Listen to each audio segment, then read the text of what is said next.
The broadcast is now starting. All attendees are in listen-only mode. Hello, everyone. Welcome to our webinar, Taking on the Trolls, Fighting Back When Social Media Turns Antisocial. My name is Gabby. I'm the Training Associate at Waterkeeper Alliance. Today we have Ellen Simon, Advocacy Writer, and Lindsey Muzzio, Communications and Marketing Senior Coordinator, both from Waterkeeper Alliance, presenting. And we're also going to have a special appearance from John Peach, the Executive Director at the Upper St. Lawrence Riverkeeper. I want to thank you all for joining us and the presenters as well. And just a few things to go over. This webinar is being recorded and it will be available on our Waterkeeper Alliance resource library later. So if you have to leave early, you'll be able to listen in.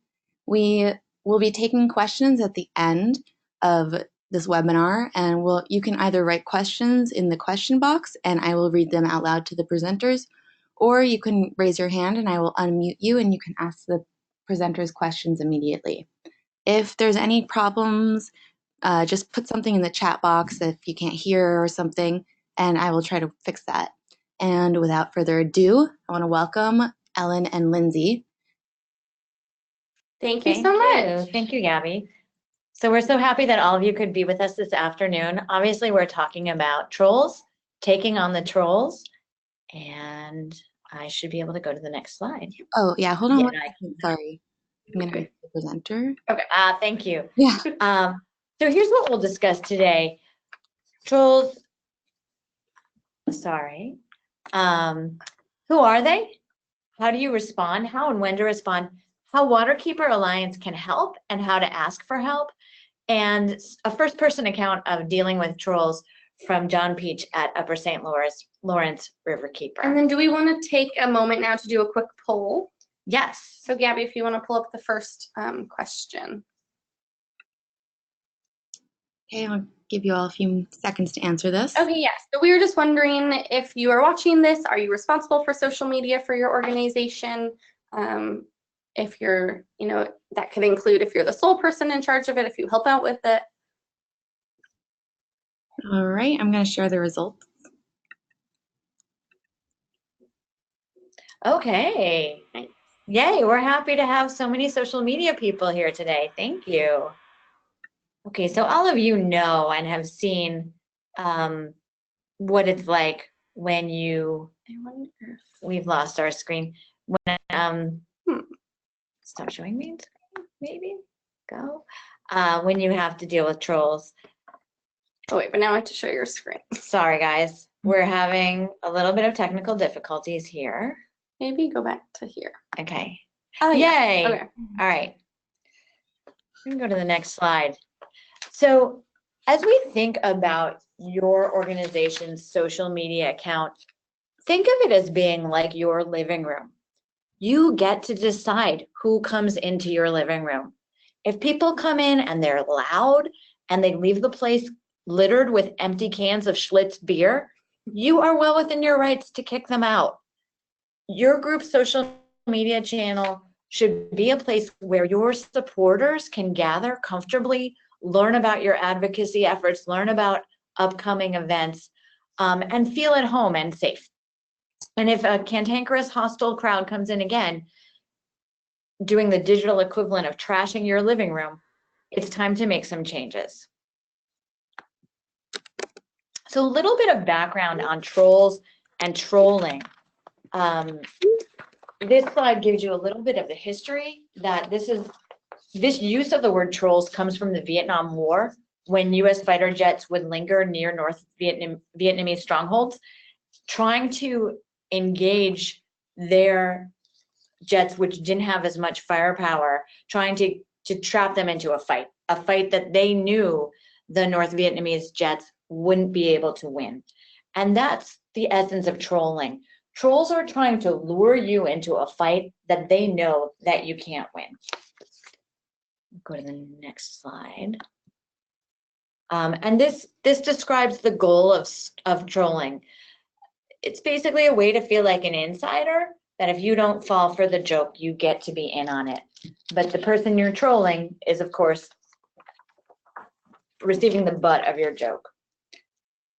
So their goals are really psychological goals, making you feel angry, hopeless, isolated, outnumbered, divide you from your supporters and your allies, waste your time, and cast doubt on your information, pulling your supporters away from you, or pulling potential supporters away from you.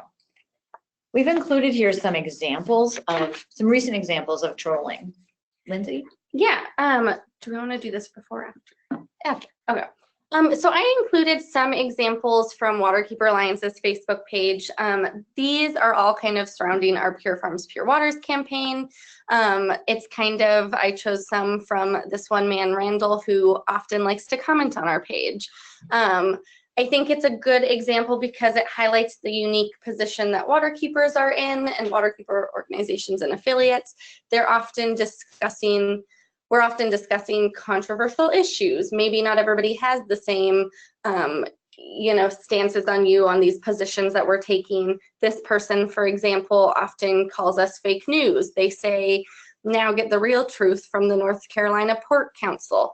You could have people from big industry commenting and trying to belittle the information that you are sharing on your page. And so I think it's just good as we go through this presentation to be aware kind of how we're all in the same space in which we're talking about these issues that are often just waiting for people to attack them. I don't know if you have anything to add to that, Ellen. I guess what I would add is, as we think about our social media pages, it's important for all of us to acknowledge that none of us has the time to be a full-time moderator of these pages. And therefore, it's great to build in some preventative devices that will make your pages friendlier and kind of easier to run. Right. And I think, yes, absolutely. And I will give my position. I manage our social media accounts. But it is, it could definitely be a full-time job to manage a social media account and to manage all of these comments. So hopefully the tips we'll share with you today can help make that a little bit easier, a little bit quicker of a process. But then as we kind of conclude that, we wanted to pull up our second question, Gabby, if you can do that. Okay, so now that we kind of know what trolls are and we've discussed that a bit, have you and your organizations, has dealing with trolls altered how you choose your content or how you choose to present your content on your social media channels? Just wait a few more seconds for people to answer.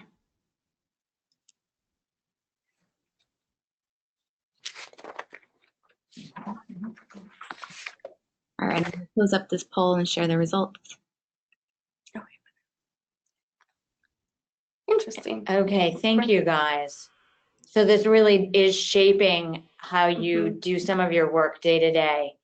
And that's what we're finding from a lot of waterkeeper groups, that this is a challenge that keeps coming up.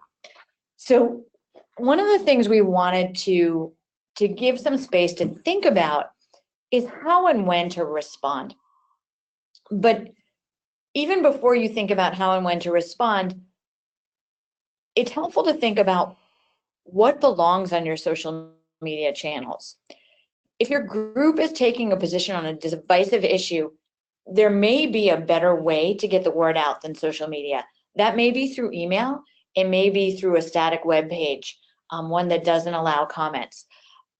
I think there is a feeling that everything is up for discussion, and a robust discussion is always helpful. But when the people on another side of an issue are unreasonable, or when it's their full-time job to troll you, it may not be worth your time or your organization's time to put everything up in a forum where it might be discussed. If you are in a position where you're dealing with trolls or with misinformation, we've hyperlinked in the middle of the page a resource from the Air Force that provides a good framework about how and when to respond, which I'm calling up now. It's a blog assessment, and it gives you some options in a flow chart of when should you monitor something, when might you fix the facts, when might you concur. And I think this is helpful for people in our field because it gives you some kind of framework to evaluate these comments. And this is worth going over individually or with with other people who work on social media or other people who are affected by trolls or by any kind of misinformation or attacks on your organization, and it could help you develop your own framework.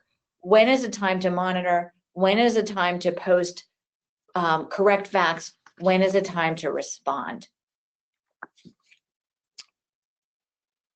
Okay.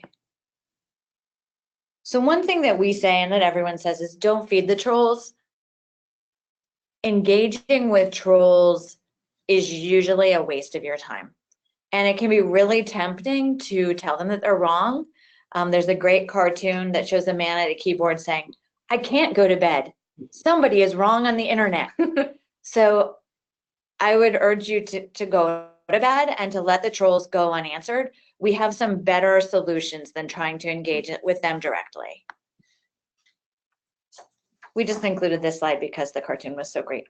But don't, like we said earlier, don't open your doors to trolls. If you're dealing with an issue that's incredibly controversial, think about the best way to communicate to your supporters. And again, that might be an email just to your supporters. It might be an essay or an article on your group's website where there's no room to comment. As we think about trolling, there are people who are amazing, and I know we said earlier, don't feed the trolls, but there are people, and most of them seem to be very young, who are great at trolling the trolls. And we thought we'd just mention them. One is Greta Thunberg, who everyone knows, and this is her re-trolling President Trump. This is Cameron Kasky, who is one of the Parkland kids, who is trolling the supervisor, or not the supervisor, the spokeswoman for the NRA.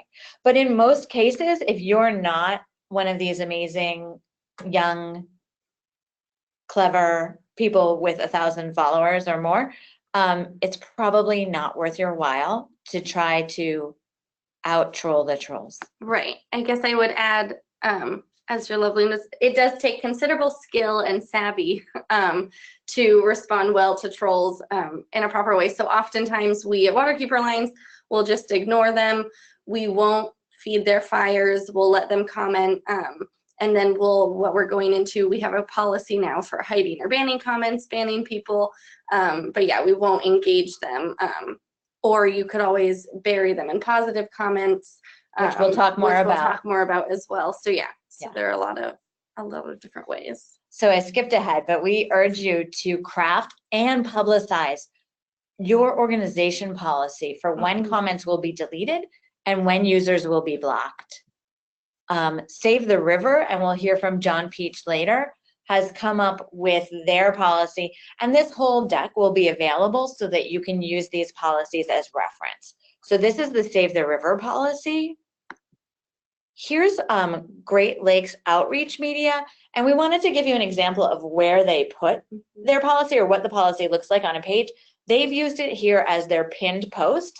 Like, before you know anything else about us, here's what's going to get you banned from our page. Here's Waterkeeper Alliance's blocking policy, and we also included where it is in our social media. It's on our About page. Yeah, so it's under our general information. So this kind of just summarizes and lets people know that we will be banning or blocking them if they are promoting misinformation, if they're being rude, if they're using personal attacks, any number of ways, just so you have something that you can direct people to if you do take action and if they have questions. So it's good to have it in a public space. I'd also encourage you, as you write this or as you craft a policy, to think about how your worst critic might view it. So if you say, we welcome robust discussion, that invites a critic to say, well, they say they welcome robust discussion, but they banned me. So I would just, as you think of your policy, think of it as it might be turned on you, and be as narrow as possible, really. We've also included some other policies, Huffington Post, Mother Jones. On the resources library, we have a document that we've created with a bunch of sample policies that might help you as you craft your own organization's policy. Oh, and here they are, hyperlinked on our next slide. And our friend, Monica Lewinsky, talking about muting is magic and blocking is beautiful. I think we, as I said earlier, tend to really venerate free speech, but I want to just say for the record that blocking isn't censorship. And reiterate that your social media account is your living room, and you're not obligated to let everyone into your living room. It's not your obligation. And Katie Mack here puts it so beautifully. Arguing with you to your personal satisfaction is not actually part of my job. And I find that the trolliest of trolls are never satisfied, so it could just be your whole life, and you have better ways of spending your life. And do we want to take a moment now to do our third question? Sure. Okay, so Let's do Gabby, our if you third want to question. pull up our third question, which is just asking if your organization has a formalized process for dealing with trolls.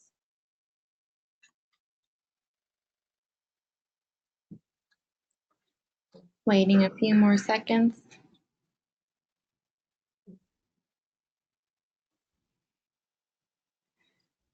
All right, gonna close up the poll and share. Okay, so we hope that one of the takeaways from today will be that establishing such a process is worthwhile, and it can help you manage your social media without having to constantly monitor it. Moving on to the next slide. Should you be bedeviled by trolls? Working with Waterkeeper Council, Waterkeeper Alliance has set up a troll patrol. And what the troll patrol does is when you find that you're being trolled, usually on a specific issue, we will call in our staff and Waterkeeper Council to bury the trolls with positive comments. And we did this for Chesapeake. And here is their email saying, you'll be flooded with support and Waterkeeper love. So rather than get into it with the trolls, what we do is we engage as many people as possible with making positive comments about your organization on the same thread. So the trollish comments are buried, which is super frustrating for the trolls. And the bonus is no one's directly engaged with them. So if you're ever encountering an issue that really is taking up your time, I would urge you to reach out to Maya, who is on the prior slide, and she can help mobilize the troll patrol.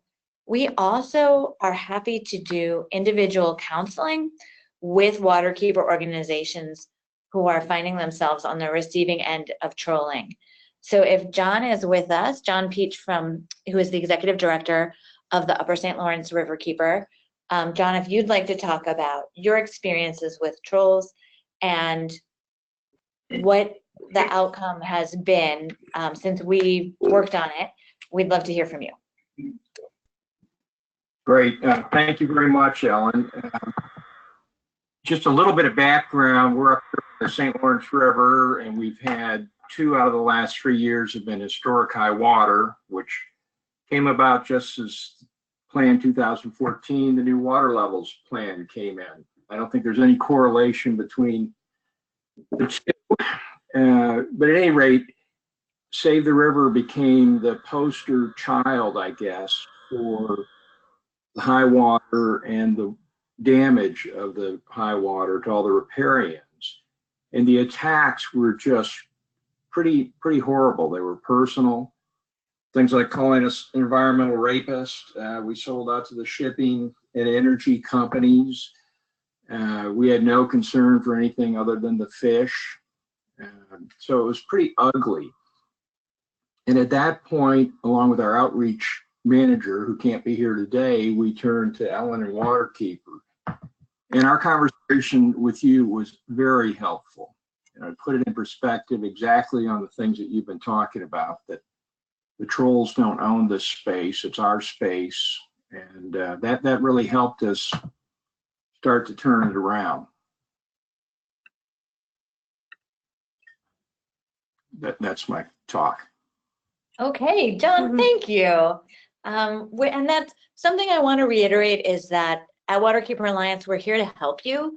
And if there is a point, especially what I can offer and what Lindsey can offer is around your communications where you're really in a pickle. That's what we're here for, and we'd urge you to reach out to us. And again, as you craft a blocking policy or a commenting policy, we're happy to look at it. I know if there are any questions that come up about this that you'd like to handle individually, I just really encourage you to reach out to Lindsey and reach out to me, and we're happy to talk you through it. Yeah, and so you can feel free to reach out to us via email. We are always so happy to help. That's what we're here for. And yeah, I guess we will open up the floor to questions now. This is Gabby. Just a reminder to everyone that you can either put your questions in the question box or raise your hand and I'll unmute you. But so far we don't have any questions. Okay, again, I'll just say, we'd really encourage you to come up with a social media policy or a posting policy. And we've got a resource if you'd like to look at other organizations' policies. We're also happy to review yours if you'd like. And we'd encourage you also to help spread the word about Troll Patrol to the extent that you talk to other comms people or other people who handle comms work, even if it's not their full-time job at Waterkeeper organizations. We really want people to know that this is available, and we're happy to mobilize help to bury trolls. We have a question here. I'll read it out for you. Where would you put your social policy on Twitter and Instagram? That's a great question. I had been debating that with Maya this week. We decided just to put it on Facebook. That's really where we get most of our trolling. We don't get it as much in the other areas. I think having it there is the most public place, and you could always link back to it. Otherwise, you could maybe put it somewhere on your website, because usually your Twitter and your Instagram bios have your website in it. They are very limited spaces, so you can't always do it there. I was contemplating, if you are getting a lot of trolls, for example, on Instagram, you could maybe post it as an Instagram story and then save it as a highlight, because then it's always at the beginning, at the top of your Instagram page.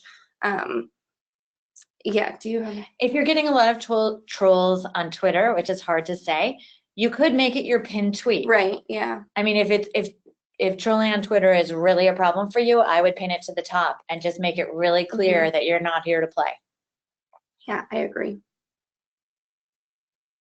Okay, we have another question here. Hackensack Riverkeeper recently took a controversial position on a local issue. Some critics of our position post constructive comments regarding this issue, but on totally unrelated content. Do you consider this trolling?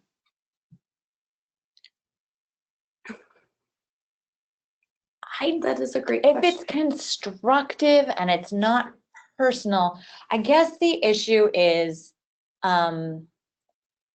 this a conversation you want to have all the time, right? And if that is not the case, and I'm assuming it's not a conversation you want to have all the time, what I would recommend doing is saying, Hackensack River is putting an essay somewhere, and I would put it on your website. Hackensack Riverkeeper decided to do X because of Y. And here are all the good reasons why we have taken this controversial stance.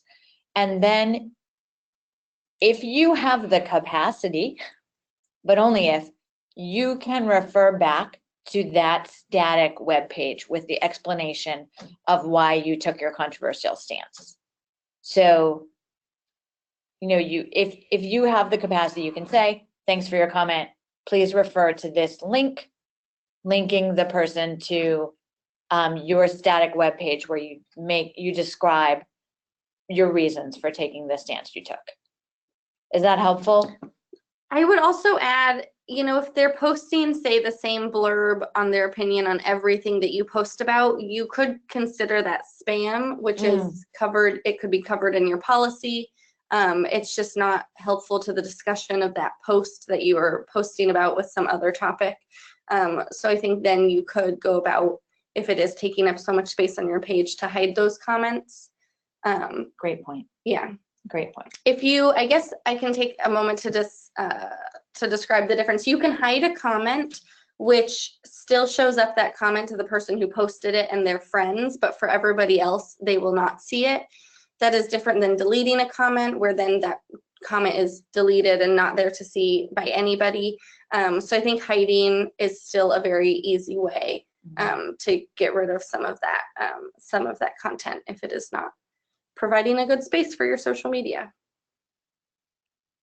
Right, you both received a thanks for that answer. And then we have another question.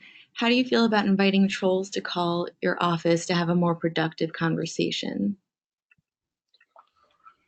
So I wouldn't have them call. If you're really dedicated to the idea of having a conversation with somebody, I'd invite them to come face to face and make them cookies and sit them down because they need to see that you're human, and one of the things I said to John is, this isn't talk radio. You're allowed to hang up on people. But if you decide that you want to have a real conversation, I would invite them to come and see you face to face, so that they know that you're a human being. And it also ensures that they actually are a human being and not a bot, right? Obviously, a phone call would also mean they're not a bot, but yeah, if you really want to diffuse a troll in that personal way, I'd invite them to come in for coffee. I mean, obviously, if you think they're dangerous and armed, that's a whole different story. But if your sense is that this is a not dangerous, unarmed person, either meet you at your place for coffee or maybe at a public place where you could talk face to face. I'm not sure that a phone conversation would be helpful. Although, as I think this through, if that's your instinct, maybe I'd put a time limit on it though. Like, let's have a 15-minute call and I'm happy to hear you out. And I guess I would add, just if you get a sense that the person is open to hearing your opinions, sometimes I feel like trolls are not going to accept your opinion no matter what you say, no matter what information that you provide them. They are stuck to their opinion and they just want somebody to yell at. And so I would hopefully if you think that they are actually somebody that are open to hearing about what your position is, and then it could possibly change their mind and they could then be on your side, I think that would be a worthy conversation to have with them. Yeah, I agree with Lindsey. Good point. And sometimes too, I may have already said this, but sometimes when someone realizes that there's a human being on the other side of the screen, their behavior might change. And I guess it depends on where you are philosophically, whether you want to try to be a catalyst for that change.